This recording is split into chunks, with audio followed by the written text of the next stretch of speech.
Welcome to Diaspora Voices, where we meet interesting people with a connection with Jammu and Kashmir. We learn about them and we learn from them. Today we have the privilege to meet Nabeela Ahmed. Hi. Welcome to Diaspora Voices. Thank you. Recently you posted on Facebook, and I'm a big fan because you've introduced me to literature, poetry, and so on.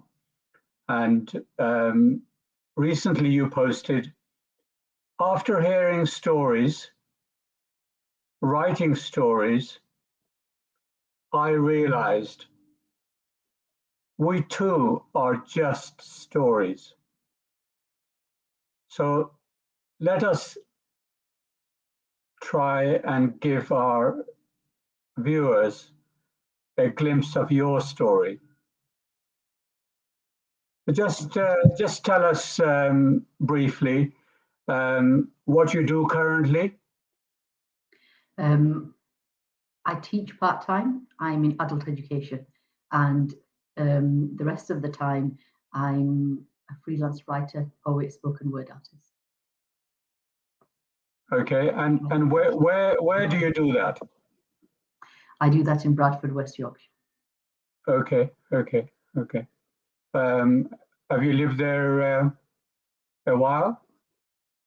I was brought here as a 2-year-old, and I spent some time back in Kashmir, but the rest of my years are mainly here.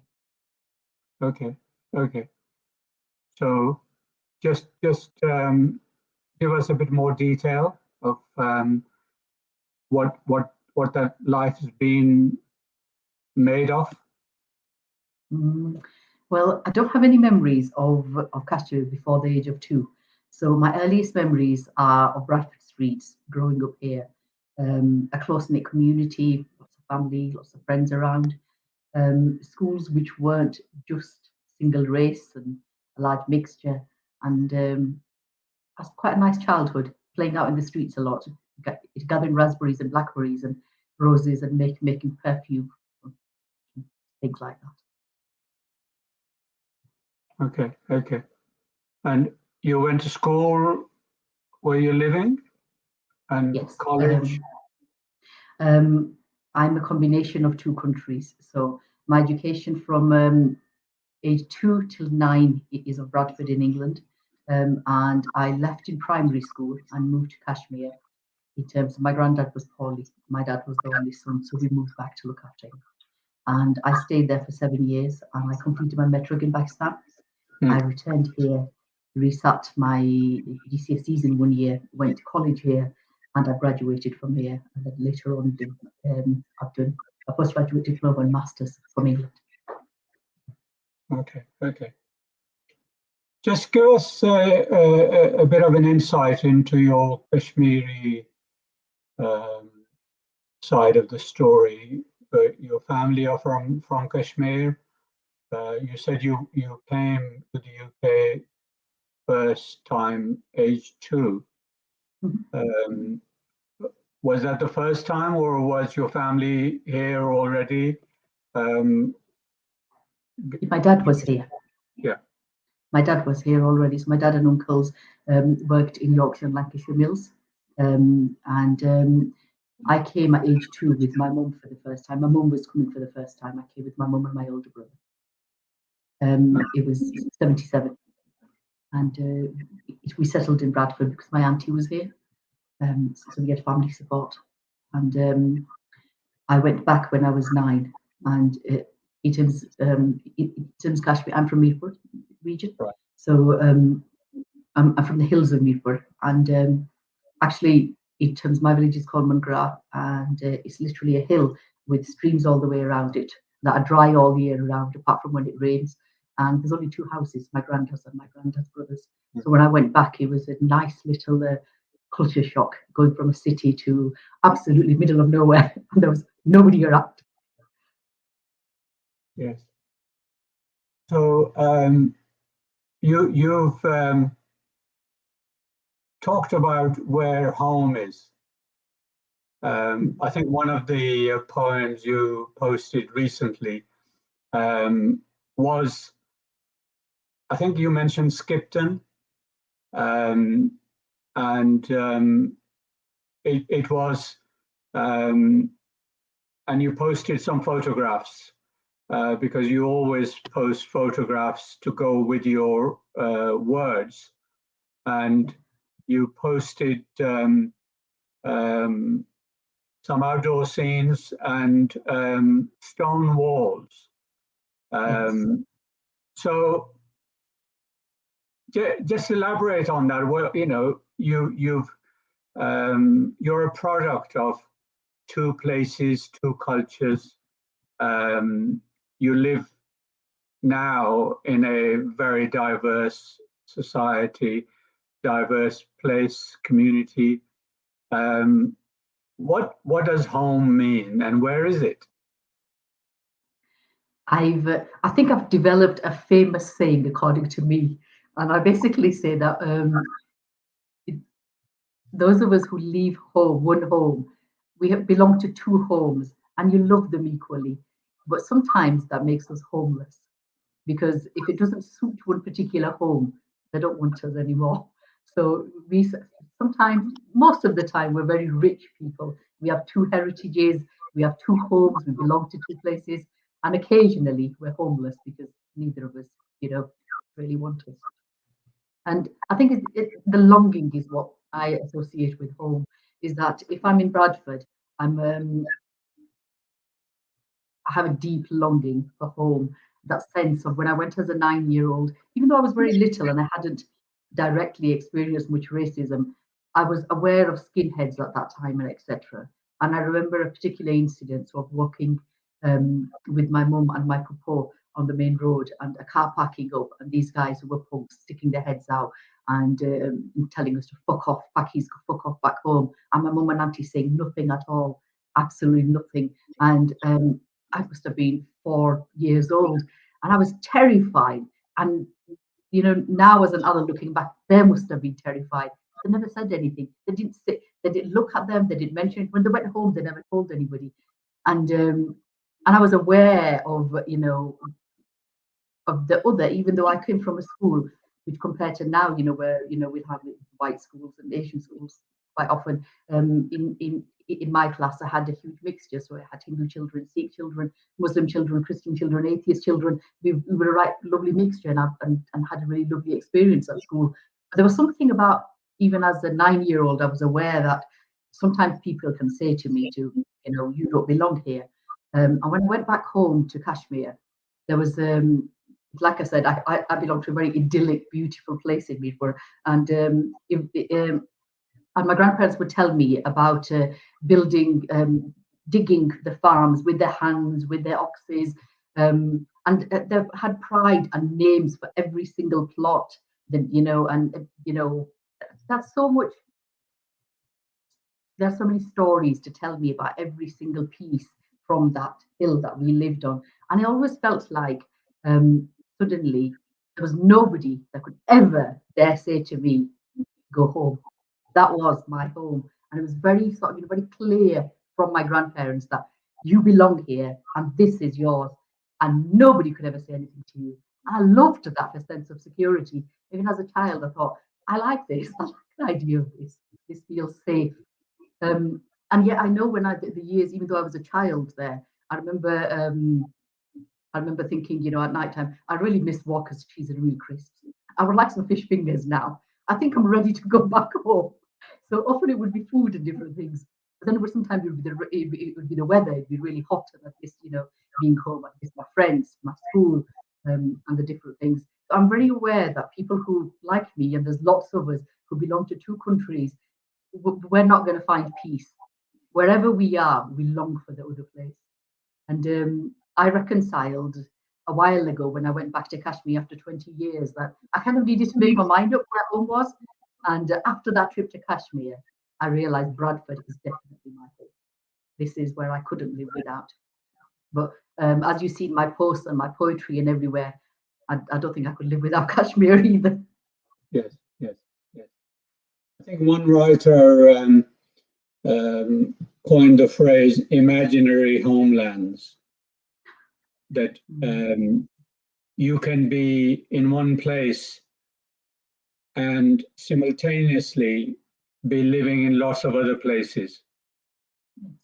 And I feel comfortable with that, because it's like, if I look at those stone walls in your pictures, as I did a couple of days ago, I was very conscious that those stone walls were here in England somewhere.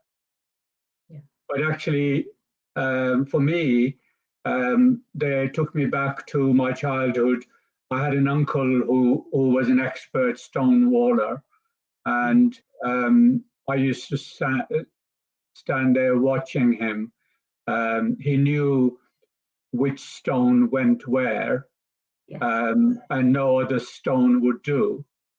Yeah. And I've got a long list of things that I would do if I have another life, and stone walling would be one of those.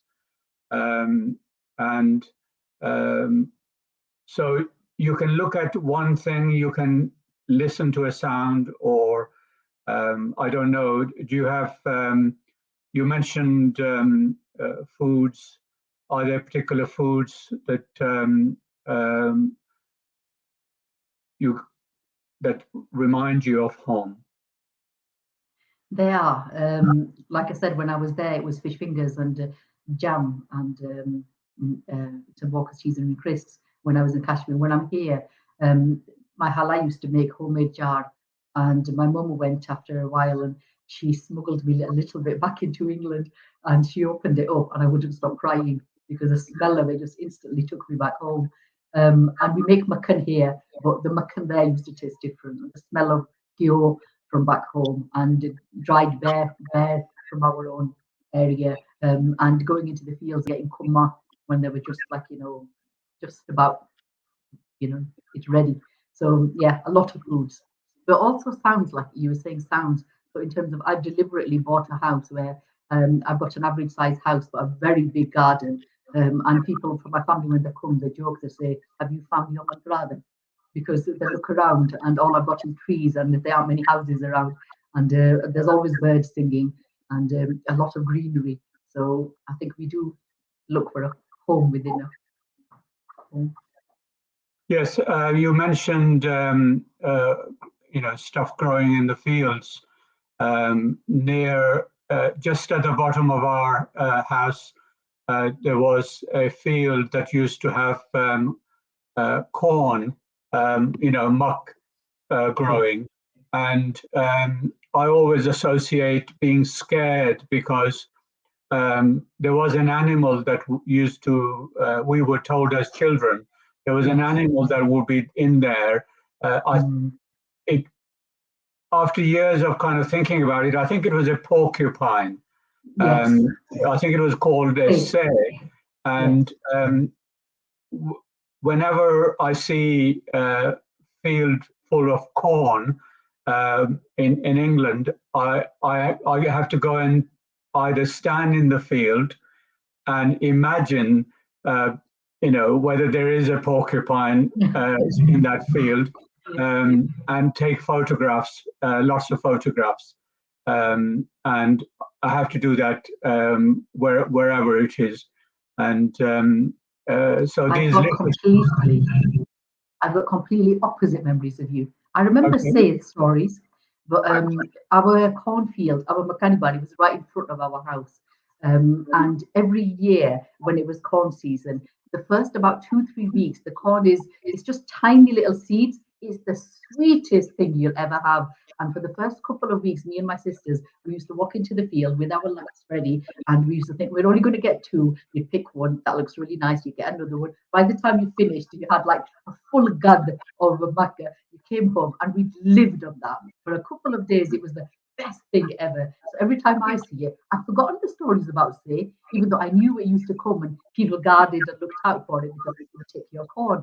But I didn't develop association of fear with it. Mine is just every time I see corn, I think that must be delicious. how did you eat it? How did you cook it? We used to roast it in the jullah. Okay. Turn it around on the coals. Yeah. Sometimes we would put it in the ashes. Yes. Hot ashes, and just leave it there for so many minutes, and it was nice and soft, and it tasted in obviously a particular type of taste. It's just not the same when you boil it in a pan. No, it's definitely not. So it has to be done on a barbecue, I think. It has to be done on a barbecue, I reckon. Yeah, good. I think you there's a kind of upheaval going on in my feelings now, because I'm imagining different things. Your pictures, Kashmir, all the things you're talking about. Already, I'm not sure where I am. I'm sitting here, in England, talking to you, but in my mind, I'm somewhere else. I And I think don't know. I'm Yes. stood on top of the hut in our garden, looking at the field full of mac, and I can see you at the same time. Yes, I can't decide whether I'm in Bradford, here where I am, or somewhere in Kashmir. And whether it's your Kashmir, your hills in Mirpur, or my house and field full of corn with a scary animal. Let's leave that there. Maybe we'll come back um, uh, later.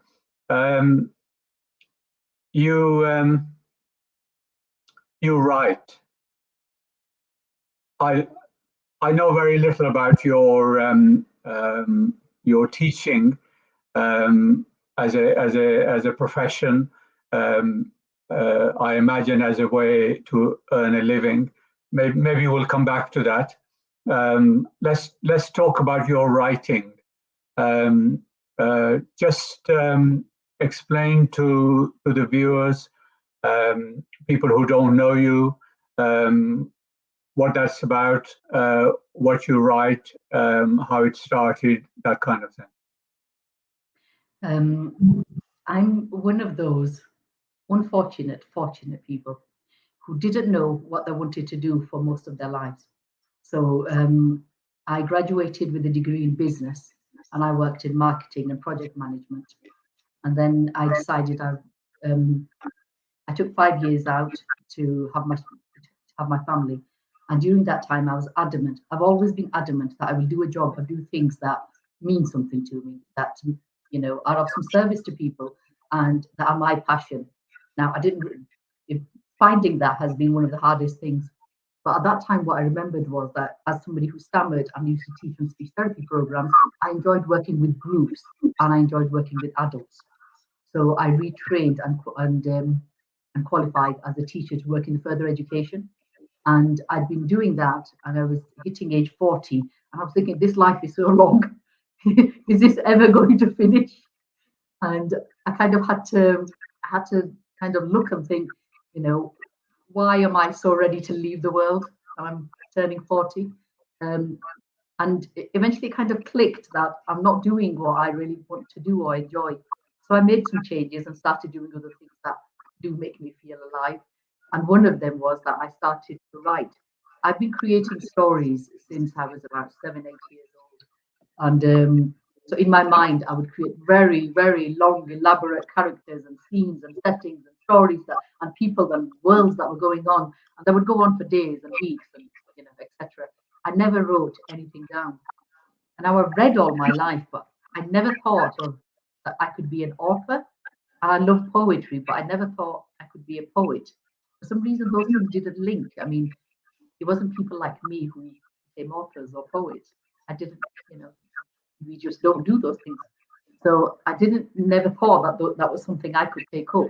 And eventually, But when I got to this stage where I was thinking, I've had enough of this life, I really hope it moves on and I can go wherever I need to go. I sat down one day and I typed my first story. It was November 2017. And my sister took me out for dinner that day. She said, I've had enough of you telling us stories and never writing anything. It's about time you accepted who you are. And then she bought me a set of a course that was beginner writers course for South Asian writers by Farhana Sheikh in Leicester. And she ran a 12-week online course. And I took part in that. I think the rest is history. I haven't stopped writing. In 2018, I wrote a mountain of fiction, which is not edited, and I haven't published any of it apart from one novella. And I got to the end of the year, and I was so tired of writing in the morning, in the middle of the night, on napkins, on toilet paper, everywhere, that I said to my muse, you need to stop. I need to learn how to craft these stories, because you're giving me lots of material, but it's raw material, and I don't know anything about writing. So let me get these published, and then I'll do something else. And my muse has a great sense of humor, so she stopped giving me fiction, and she inundated me with poems. Since 2019, I've written over 1,000 poems in 3 languages. I write in English, Urdu, and Bahari. Okay. That's my journey. Do you write in all 3? Does it come easily, or do you have a favorite or an easier language? English is my first part. Urdu is my second. They both come relatively easy on whatever topic I write about. Bahari, I've had to cultivate. Bahari, when I started writing, all I could write about was childhood. And I kind of reflected and realized that I only write about things that happened when I was younger and nothing adults. And I think I had to do a little bit of in terms of inventory and check and realize that we talk a lot in English, and I speak a lot in Urdu as well. I have a lot of friends who speak Urdu. But in Bahari, when we're speaking, we don't always talk about current affairs. We don't always talk about issues or problems. We usually do those in English. And I think mentally, at some point, I was thinking that, my writer mind in Bahari was still a child living in Kashmir. So up to the age of 16, I was writing about childhood food and places and nostalgia and living there. But there was nothing about, recent life or adult life. And one of the hardest things I find, and I still find, is that, and I don't know if you've ever experienced this, in writing about love in English and Urdu is a piece of cake. Writing about love in Bahari, I'm giggling now like a child, because our parents don't say anything like that. You never see aunties, uncle, brother, sister. Nobody shows affection and couple about love in that sense. And we don't listen to songs like that or anything. So I've had to force myself to write love poems, something like that in Bahari. And even then, I giggle like a child. Okay.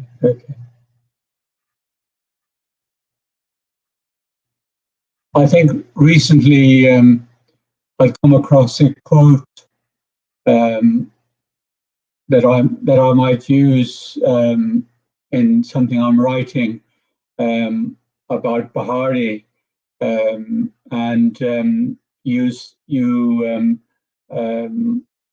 say, you write a few lines, and I think again it was quite recently that you wrote those lines, and it was about the confusion of what it was called, but you end, I think the 4th or 5th line said, I am Bahari.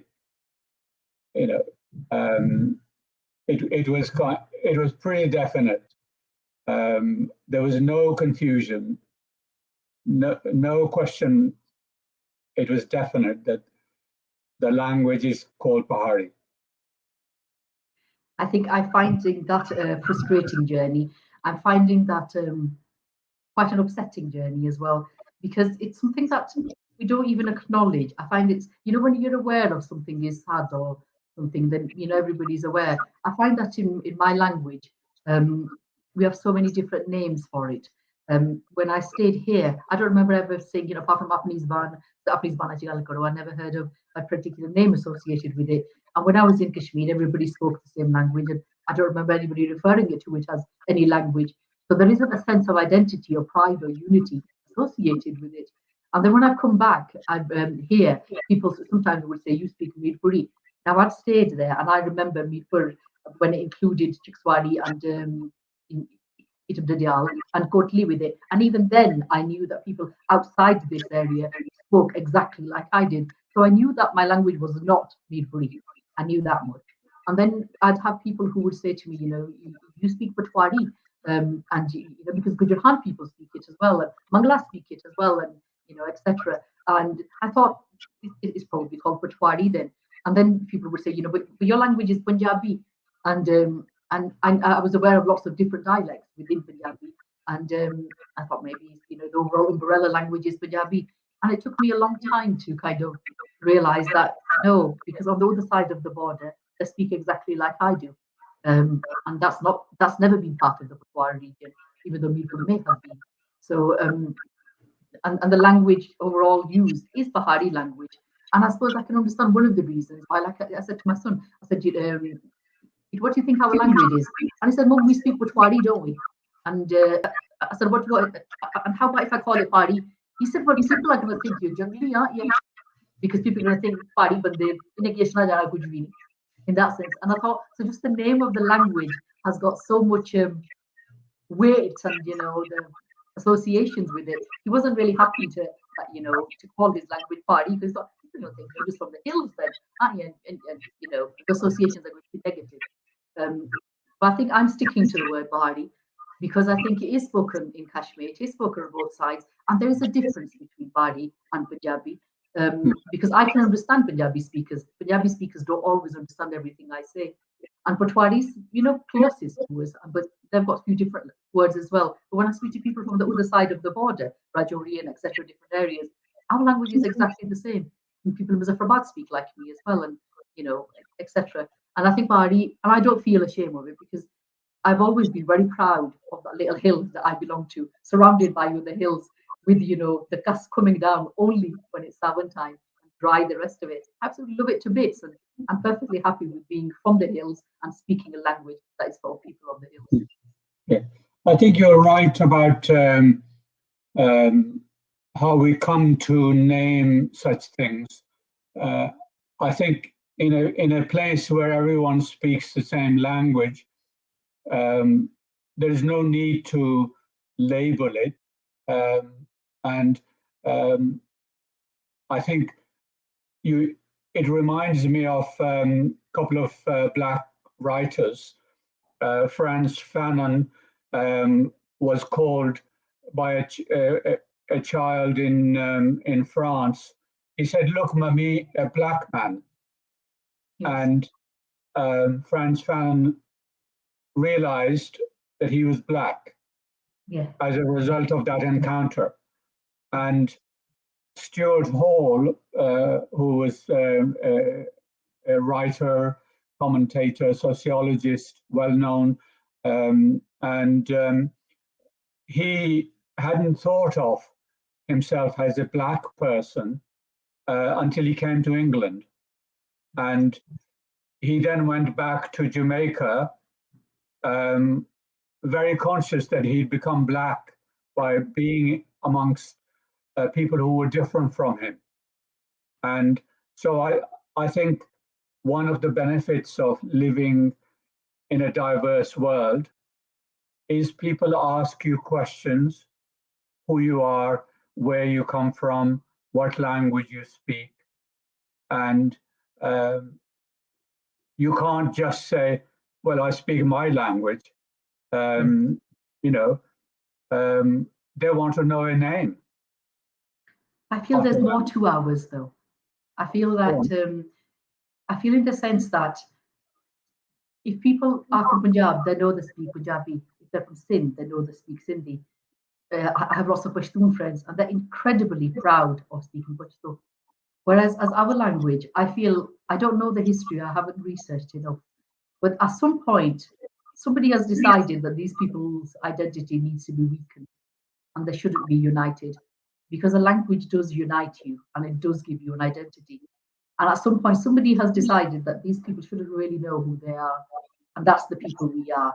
Because we can argue about it, say, well, this is our language. No, we're not that, etc. It's not even, who else do you know in the world who can't tell you the name of their language and will give you 5 different names? I don't know anybody else. I think the other issue the language suffers from and has suffered from for a long time, certainly for me personally. Obviously, I spoke it without having a name for it as a child for the first 4 or 5 years.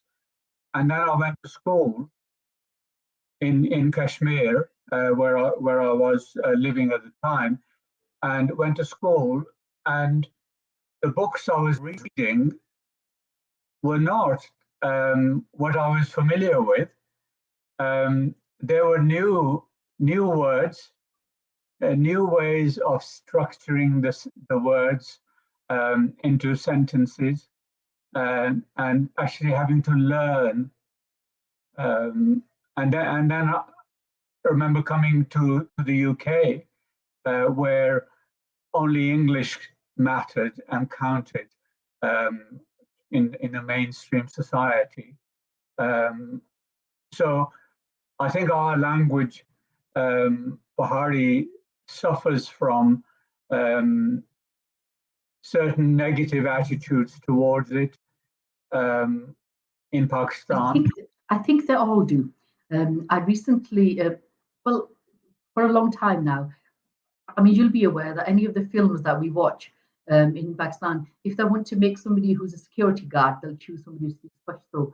If they wanted to hold somebody with a big gandasan, shouting and screaming, they'll make him a Punjabi. If they want to make a Vadera, they'll make him a Sindhi, or, in that sense. So we've been stereotyping against our regional languages, not just Pari, for such a long time. And if somebody's going to be educated and civil and sophisticated, they'll speak in Urdu. In that sense. And if they're upper class, they will speak in English. They'll speak no Urdu at all either. So, but languages have always held hierarchies, and English, is always at the top. It's an international language, and it's a colonial language. So languages have always had hierarchies and all those political issues. But still, the Balochi know that their language is called Balochi. My Pashtun friends are not confused. They speak Pashto. But my family members, if I ask 5 of them, they will give me 5 different names. Okay. But I mean, I'm convinced that certainly I remember as a child didn't have a name for my language. My true mother tongue, my first mother tongue, before I encountered Urdu. And, the language I spoke, it's called mother tongue because it's you speak it with your mother. It's your first words. And those first words for 5 years or thereabouts were in Pahari. I did not have a label or a name for it. And would you agree with me that amongst the diaspora community, we have arrived at a point where we have started to talk about our language, our mother tongue, and not talk about it and become embarrassed about it? Because I have come across people who will speak it, but almost kind of quietly. They go quiet because they don't want, or they look around to see who's listening and who may hear it. And you also see people on TV sometimes, or being interviewed by newspapers or Pakistani TV programs, and their mother tongue is Pahari. Yes. And they're trying to speak as if they spoke Urdu. Yes. And I'm thinking, well, are you embarrassed? So it's not just the outsiders and their attitudes, but the insiders have internalized those attitudes? We definitely have internalized shame and embarrassment and inferiority linked with our language. It's not because it's not used in offices. It wasn't used in school. And my experience of and the thing is, I loved Urdu before I arrived at school where we were forced to speak Urdu.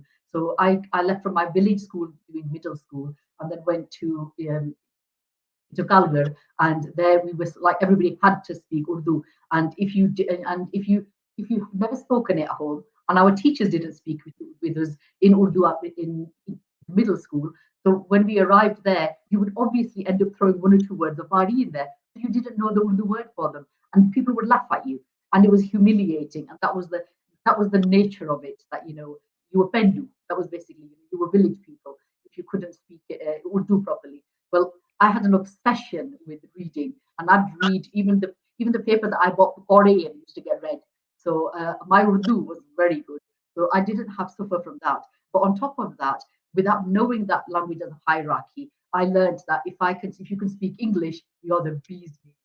Well, I was from Yorkshire with very few English words left by then, but I still had a strong Yorkshire accent. So if anybody bothered with me or my friends, I would speak within English.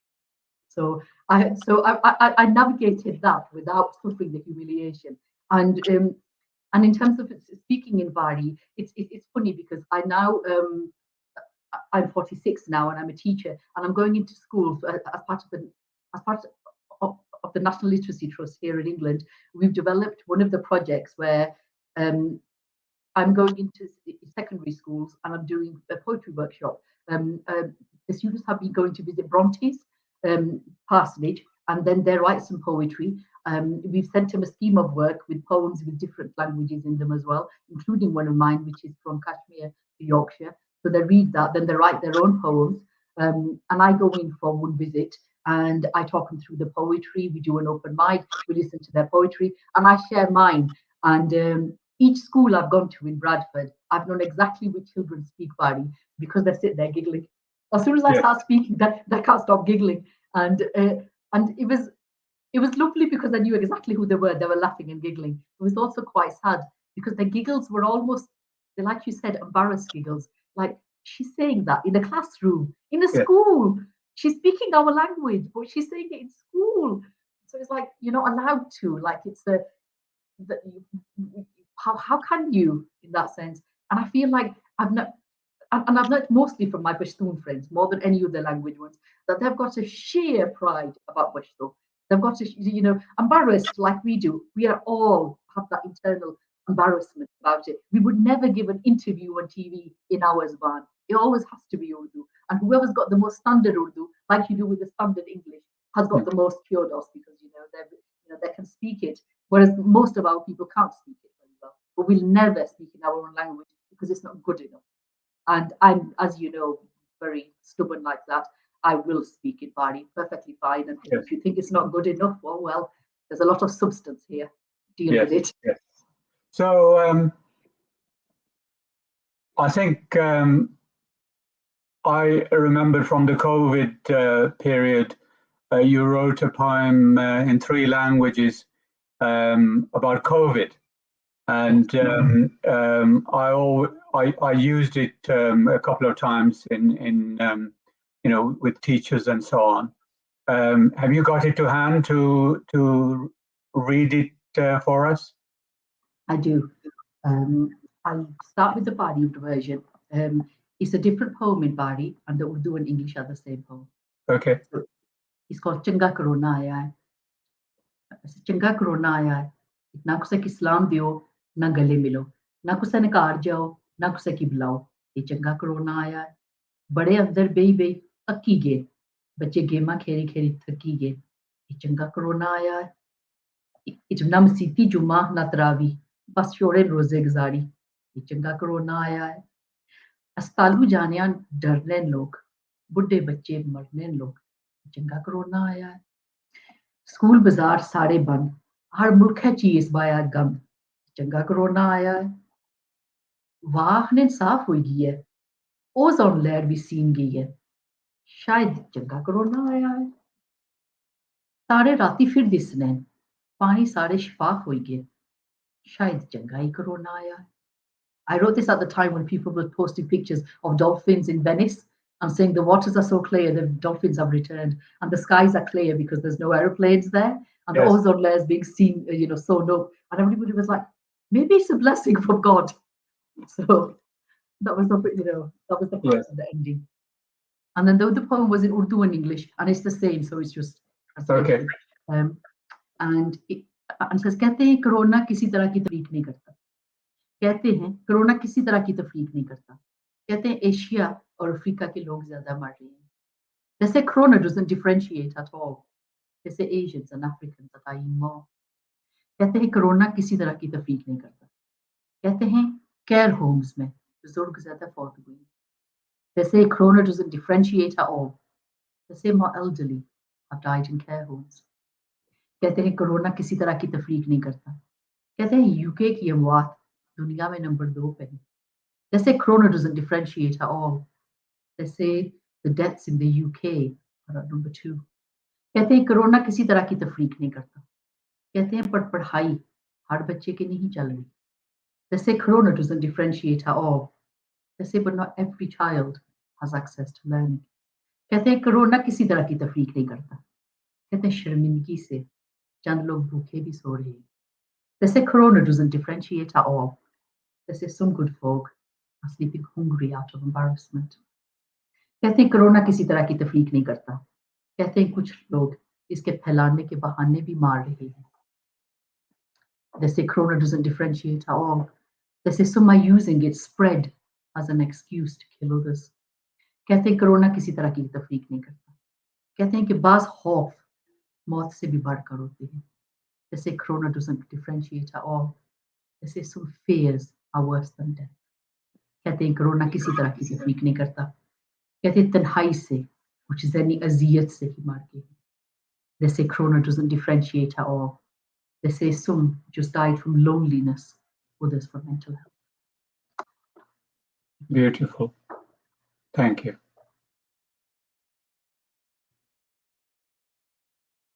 It's quite a challenge when you're reading.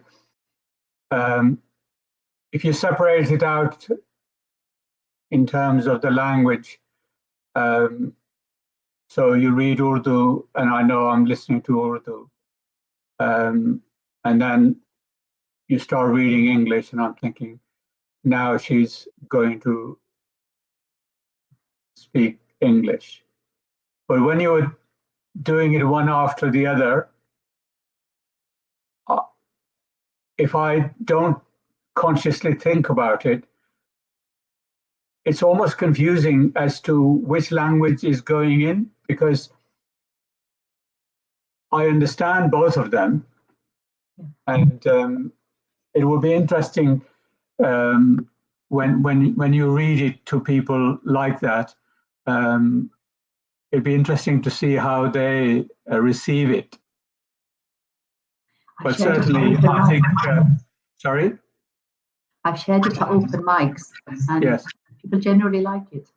Yeah, and I think it's a really important job you're doing, giving young people, Pahari speakers or children from Pahari speaking families who are embarrassed about their language. You're giving them encouragement, giving them the, I suppose, the willingness to own their language and feel a sense of pride. No, sorry. Go on. I was going to say the program that I'm delivering isn't just about Bari language, it's multiple languages. So the children have written in all their mother tongues. So we've had Swahili, we've had Latvian, we've had Polish, Gujarati, Arabic, all the languages you can think of. But Bari obviously is dearer to me because those kids understood the words. And then they were happy including their own words in their poems, like hush or me or parate, different things that they did. No, you're an artist. You're from Bradford, and I can just imagine how pleased you must be that Bradford is the new city of culture. Oh, we've been waiting this for a long time. It's definitely our time. It's definitely our time. Yeah, so I don't need to ask you how you feel about it. No. Yeah, so just tell me what's going to be happening, and what are you going to be doing? Well, we have lots of range and variety in Bradford. We have from the old classics, from Brontes to Saltaire villages, to lots of African music and events going on. We'll have Surf Malou going on somewhere else. We'll have the choir at the cathedral going on. I always feel that by living in Bradford, I live in the middle of the world. We really do have this food or languages, clothes, culture, most of the things from around the world that you need, you can find them in my city. And I think this opportunity is going to give us a chance to do so many of the grassroots projects that people don't have the funding for, don't have the opportunities for. They'll have that opportunity, the chance to be able to do those. And I really hope we'll be able to build a couple of big things that are going to last long after this. But I think one of the things I'm so proud of with this bid is that I've never seen so much unity, at least in the arts sector, how people have worked together from every background, every genre of arts, how they've worked together, supported each other, egged each other on, promoted each other. We were just so ready for, we are the city of culture, and we're ready to kind of do millions of things. The excitement is just through the roof. Yeah, I think we will no doubt look out for what's going on, and I'm sure we will learn more as more information comes out. And obviously, each city, each place that becomes city of culture has its own unique take, and we'll look forward to what comes out in terms of the output from Bradford. Now, as a writer, I can well imagine that long before you became a writer, you were a reader. Do you have one book you could share with our viewers? I've deliberately chosen a book that makes a big difference. It's called The Writer's Way, The Artist's Way, The Artist's Way, and it's by Julia Cameron. And anybody who is interested in any type of creative writing, so whether it's writing or poetry or screenplays or anything at all, and even just as a normal person, it's one of the books that I found is like a foundation. It's like the Bible of before you begin writing, and it gives you not just strategies and tools of how to write, but how to nurture and look after yourself as a person, as a writer, how to build your skills. I think if there was one book that I'm hoping that if anybody who's interested in writing will have a look at, they would look at The Artist's Way. Mm-hmm. And I know you said you've got many poems, much of your writing is not in a book, but you have published. If people wanted to read your work, could they read despite our differences? Okay. So, this is a novella. I published it 2018. It's available on Amazon, and it's called Despite Our Differences. It's a story of intergenerational, interreligious, and it covers. It's a story about Pakistan, and it covers the extremes of our faith. So the most liberal and the most strict, and it brings them together. It's a gentle story. It's a sweet story. Do you have plans for publishing more? My poetry manuscript, the first one, has been ready for a while. It was longlisted by Verve a couple of years ago, and we all have different things we're better at. I seem to be better at writing than at publishing, and but I am this year. I will get onto it and get it published. And would it be one language or two languages or three languages? I think it depends which route it goes. So if it ends up going via a publisher, it will probably be just the English first. Though I'll probably self-publish some of my Urdu and Bahari work in their own form. And I've got various genres as well that I need to publish separately. So I've got quite a lot of material now. I need to put them in some order and publish. I wonder whether you thought about it, but certainly I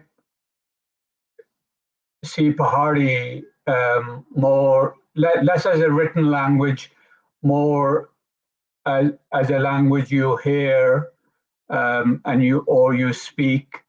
I wonder whether there is potential for audio publishing, and the other reason I think poetry, like song, is given life through the human voice. Have you considered somehow finding a way of publishing? I mean, obviously you write on Facebook, and but there must be a way of publishing poetry that is audio. I think YouTube is probably the way that's would probably lend itself to it, or podcast, etc. And YouTube is one of the ways I'm thinking. I have a funding bid in at the moment. I'm waiting for a project to do with oral stories to do with World War II and people from our region. And if that goes ahead, I'm going to be sharing those stories orally via TikTok and YouTube. So I think that's a good idea for future poetry things. That would be nice as well. Okay. Sadly, time is not on our side. I could sit here listening to you for a very long time. When you're not teaching, when you are not working, do you have things you do as a hobby or as a downtime activity? And yes, so, I go back to Mangra. I feel like my ancestors picked the perfect place. They picked me up from Kashmir and brought me into Yorkshire. So we had hills there, we've got hills here, we had the cast there, we had the streams here, and I just feel like they couldn't have put me in a better place. So when I'm not teaching and I'm not writing, you'll find me somewhere in the woods, in some hills, by a stream or a canal or a river. And if I'm not there, if I can't get there, I'll be in my garden. I grow fruit and I grow vegetables and I grow a huge range of flowers. So that's the two places you'll find me. I'll probably be, like I said, my family joke that she manages to find her way back to Mangra.